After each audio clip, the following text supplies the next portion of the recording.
Yaa Oromoo hojiin keenya gisee amma harkuma irratti nuuf deebi'a. Innis maali jechuun keessaan oolu saartuun duniyaa fincaan obaastee turte. Garuu duniyaan immoo amma garagalchitee saartuu fincaan obaasaa jirti. Fincaan kana laalee ani jechuudha dhuguu dhiisi jechuudha. Fincaan kana laalee kan nyaadhe malee na keessa ol garagalee jechuudha. Garuu saartuun ofumaaf ofitti fidde. Ofumaaf kana hundarraanuu of geesse. Takka qixaaxamtee lama qixaaxamtuun ishii maali? Dhirsa namaa jalaa abbaa manaa namaa jalaa gadi dhaabattu dubartoonni maal taatan ummata sammuun xashashe maali kun? Dhugaa rabbii ani wannan nyaadhu madanna keessa ol garagale ishii fincaasan akkasitti gadi funyaan ishii qabanii nama meeqan obaasan isatti ani kanan nyaadhe maladee na keessa ol garagale jechuudha. Inde maal jechuudha kun maal wanni kan hundi namarratti fidu maal yoo jaarsa namaa jala dhaabattanii shabaaba akka keessanii kan jaartiin qabne yoo heerumtan gootanii immoo jaalattanii sirsiraatanii yoo si jaalanne na fuudhii jettee si lafiitii baatattanii himachaa jirtanii haga dubartii haadha daa'imaa qabdanii qixaaxxanii fincaan fincooftanii shintibeeta keessaa hartanii obaastanii boru kuni nurragaa nusi hookan harkashii bu'uun oolu nu maaltu nu mudata jettanii sammuu keessan keessatti yaaduu qabdan. Isin nama lammii tokko ta'e isin nama afaan tokko dubbatu nama walii galuu dandeessani yoo dhuguma saartuun abdii jaalatte abdii si jaaladhe na fuudhii jette kallattii baastee toosi fuudhe akkuma kallattii baastee na fuudhi jetteeni si fuudhuu danda'a yoo si jaalate jechuudha. Yoo si jaalate immoo si dhiisuu danda'a. Atis inni si jaalate ati jaalatte dhabni si jaalatu. Yoo si lachuu lamaan wal qixxee wal jaalattan kan si fuudhuu danda'u jechuudha dhugaadhaan. Garuu odoo jaalachuu isaatiin duratti jechuudha abbaa daa'immanii akka qabu hin beetti. Maal gochuu jaarsa namaa jala deemtee fincaan uguu si qajeelchise? Maal inni kun? Dhugaa rabbi safuudha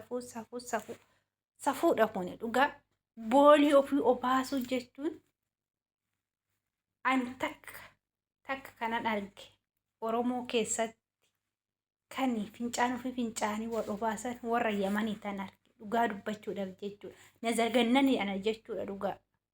Maaliif waa sinirraa barachaa jira waa takka hin agarre? Dhugaa lafaa dhufaan maa sinirraa barata?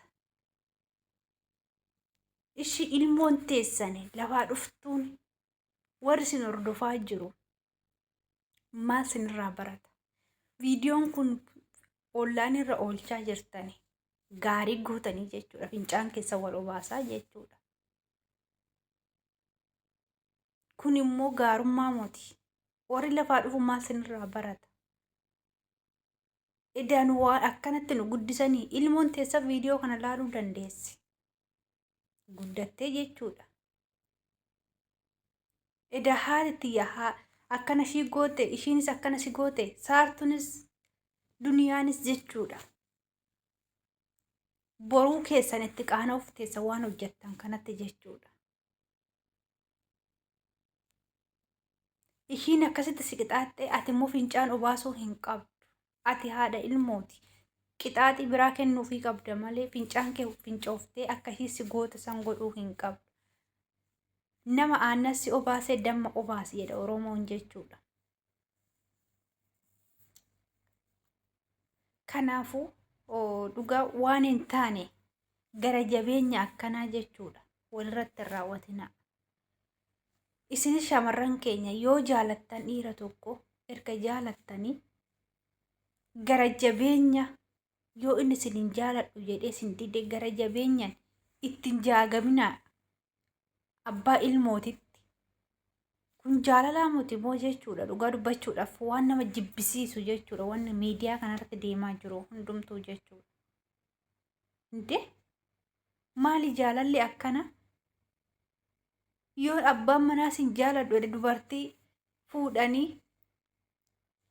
gannaa lakki dhirsa keenatu heeruma jedhanii qixaatuun hin jiraa? Yoo abbichi si jaalate malee jechuudha. Yoo abbichi manaa ishii si jaalateen alatti inni yoo si jaalanne waa takka godhuu hin dandeessu. Si jibbee jira inni sin barbaadu siin jedhe. Qabdi of biratti galchite saartuun achiillee harkaa ba'e deebistee duniyaa qabde. Duniyaa fincaan ishii obaaste. Atis garagaltee fincaanuma isa dhugaa jirta kunoo. Fincaan bira dabartee ishii zeeyitiis obaasaa jirti. Udaan keessas nyaachisaa siin jechaa jirti.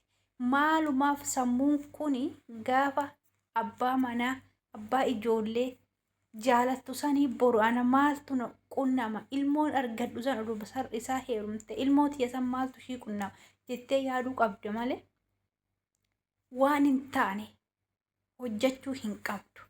Yoo jaalatte gara seeratiin gara barbaachisaa ta'een jaalatan nama tokko malee humnaanii moti kan jaalatamu jechuudha.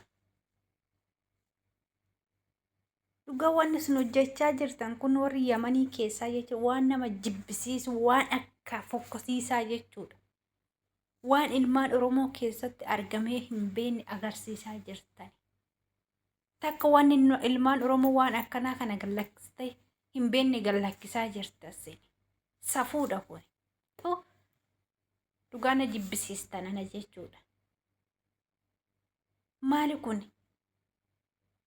Dhugaa qaaffanni nus isin wajjiniin jechuudha.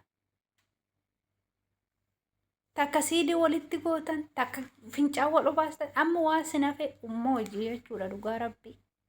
Amma lubbuu keessa wal baasuu malee wanta tokko isin hin hafne. Isaan wal gaaga'aa jirtan.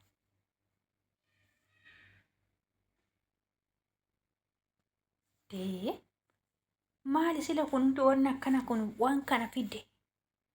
Yoo nam tokko isin hin jaalanne irraa goraa giddiidhaan immooti kan of jaalachisiistan. Kanaafuu hordoftoota fi kabajamtoota kiyyaa viidiyoo kashin laayik godhuudhaan na jajjabe. Haga viidiyoo biraatiin walitti deebinutti turtii gaarii naaf qabaadhaa siniin jedha hordoftoota fi kabajamtoota koo dhugaa rabbii waan na jibbisiise akkaan na jibbisiise viidiyoon duniyaa micayyoo fincaan obaaste kun jechuudha. Akka mar'imaan kiyya madadeen na galabbaxame jechuudha dhugaa dubbachuudhaaf. Mar'imaan koo madadeen jechuudha. Kanaaf waan hin taane miidiyaa irratti gafiddanii gadi lakkisina. Ilmoo keessanitti argaa. Ilmoo of jalaa qabdanii. Ilmoon keessan kun viidiyoo kana laaluu dandeessu waan ta'eef. Waan hin taane miidiyaa irratti gadi lakkisina isiniin jedhaa nagaa fayyaa naaf ta'a galatooma.